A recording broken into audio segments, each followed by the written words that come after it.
Bonsoir Julia.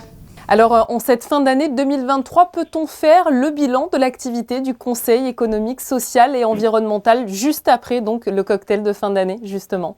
Alors l'année 2023 a été très chargée pour le Conseil économique, social et environnemental. Cette année, nous avons été sollicités pour de nombreux textes de loi, aussi bien par le gouvernement que par le Conseil national. Alors il faut savoir que nos conseillers sont répartis dans les différents secteurs d'activité de la vie économique, donc ils mettent à contribution leurs compétences pour essayer de donner un avis qui sera un avis consultatif sur les différents textes. Parallèlement à ça, nous émettons aussi des vœux. Et nous avons travaillé sur de nombreux vœux qui vont passer en séance plénière ou qui sont passés en séance plénière chez nous et qui seront transmis ensuite au gouvernement et au Conseil national.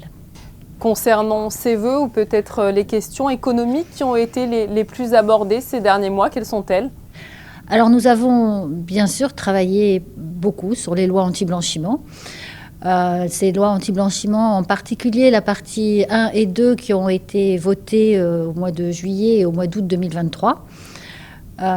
Nous avons également été sollicités par notre ministre d'État au niveau de l'accord avec l'Union européenne et surtout les conséquences d'une absence d'accord au niveau économique.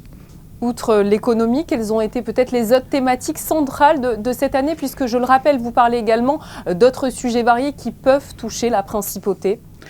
Alors effectivement, nous travaillons sur d'autres thématiques et en particulier sur les thématiques sociales également. Donc nous avons travaillé sur l'allongement du congé paternité. Et alors j'ai eu la grande surprise de voir qu'il était à l'ordre du jour d'hier soir et qu'il a été voté à l'unanimité par le Conseil national. Donc nous en sommes très heureux. Nous avons également travaillé sur d'autres projets comme la caisse de retraite complémentaire monégasque.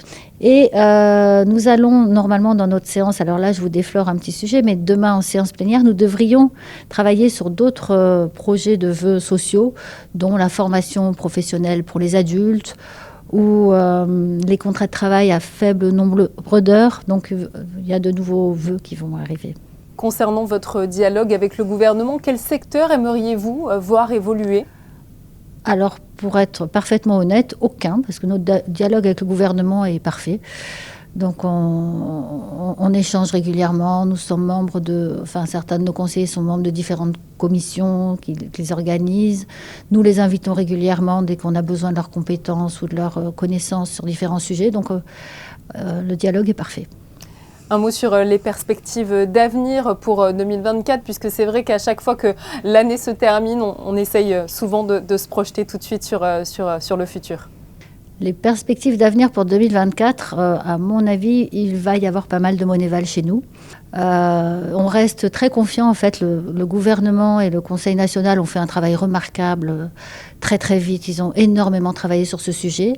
Et donc, nous restons confiants, mais il reste certainement des tas de choses à compléter. Ça sera un de nos gros sujets, je pense. Merci beaucoup à vous, Caroline Rouguignon-Vernant, d'avoir été présente ce soir à nos côtés sur Monaco Info. Merci Julia.